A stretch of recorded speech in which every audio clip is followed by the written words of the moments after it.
Right, welcome back to our candidate interview series. Today we have Raemi Eagle-Glenn, who's running for the State House of Representatives. How are you today?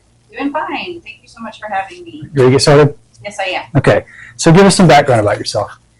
Raemi Eagle-Glenn. I am a Republican State Committee woman for Alachua County. I have been so since 2019, and that has really given me some grassroots skills to go out and campaign.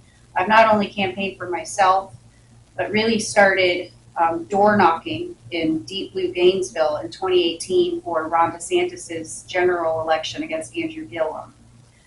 From that experience, the governor saw the work I was doing and appointed me to the Alachua County Commission. I served as the third Republican County Commissioner in Alachua County history. I moved to Gainesville in 2008 with my two young daughters and my husband to attend UF Law. I've been practicing law since 2012 and in Alachua County and also in Gilchrist and Levy County. What is your past political service history? Well, I guess I sort of just mentioned that. I am the Alachua County Republican State Committee woman, which is a countywide elected position, and I was an appointee by Ron DeSantis to the Alachua County Commission. What's your motivation for running for office? I've been a voice for the underdogs, for the working class, the middle class who feel unrepresented. So the city of Gainesville is sort of like this ivory tower of the Gainesville metropolitan region in which we're sitting. So for federal statistical and funding purposes, we are all considered this Gainesville metropolitan region. And I'm tired of it, and the people who support me are tired of it, of being ruled by these ivory tower liberal elites. And I've been fighting that in Alachua County since 2016, really. And I brought that message of fighting back against Biden's inflation, fighting back against radical left policies into Levy and Gilchrist County as well. Why are you the best candidate for this office? I am experienced, proven, and seasoned. Politics has gotten quite heated in the past several years, and I've been on the proverbial front lines of this battle in the bluest county of Florida.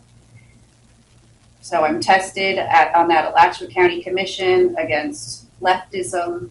I stood strong in our conservative values in the face of, losing business in Gainesville and Alachua County, but it doesn't matter to me because what matters is our values and fighting for those values, being fearless, because we're up against a very radical agenda.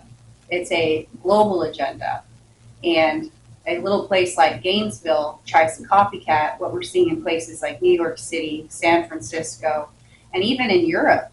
We have sanctuary city policies here in House District 22. Although Governor DeSantis said technically, yes, sanctuary cities are hereby illegal, there are still programs and practices in place in House District 22 to welcome illegal immigrants, to welcome refugees from Middle Eastern war-torn countries. And there's a culture of harboring and hiding these people, giving them community IDs, which are then expected to be used to be in a traffic stop and show this community ID. One of my questions on the county commission was, are the supervisors of elections required to use these community IDs to allow somebody to vote? So these far left policies, they're bleeding into the rural areas. What issues are most important to you that you'll address upon being elected? Number one is fixing Florida's insurance industry, because I've knocked on thousands of doors. I've talked to thousands of voters all throughout House District 22, and that is the common concern. People are about to be priced out of their homes that they've lived in for decades because all of a sudden they have to pay an extra $200 a month on top of the mortgage. And it's a forced product. If you have a mortgage, you have to have insurance. So I have a hard time agreeing that the insurance industry is a free market because they're subsidized, they receive bailouts, and it's forced. So that is the number one issue, day one of session 2025 is to work with our speaker designate, but that time then will be the Speaker of the House, Danny Perez, to fix Florida's insurance industry. What are some endorsements that you've received that the people of Gilchrist County would recognize? I've been endorsed by our statewide preeminent pro-life organization, Florida Family Action. This organization was led by John Stemberger, and he is just a true warrior for the unborn, and not just for pro-life issues, but also pro-family issues. We are, in general, a Christian conservative community, and we need to look at things like marriage and be bold in saying that, yes, marriage is between a man and a woman. So they saw what I was doing at the county executive committee and on the county commission, and they know that I'm going to stand up in the face of popular culture, in the face of what is easy to go along with, and say, well, these are our values, these are our biblical Christian values, and we need to stand strong in that. That is one of my proudest endorsements. I have several endorsements in the House and Senate as well. Senator Joe Bruters, Senator Jonathan Martin in the Florida House, Mike Gilambardo, and Spencer Roach. And I'm going to have friends in the legislature who are like-minded, who will help me get bills through committees and to Governor DeSantis' desk. What can the people of Gilchrist County expect from you as our state representative? I will come to you. I have been to all corners of House District 22 and in Gilchrist County. I knocked on doors in Bell, and my car got stuck in the sugar sand. It did not deter me. Some wonderful residents of Bell came and helped me dig out my car. I was back on the road in 10 minutes, out knocking on doors.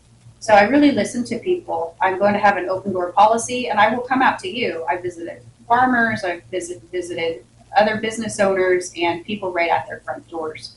And I've heard what they want. And I don't want to get into that specifically because I don't know if you're going to ask me in another question. So I guess I'll wait to the end. Well, I guess based on that, is there anything we haven't talked about that you feel like everybody needs to know? Yes. I am very concerned by what I've heard about the solar farm industry.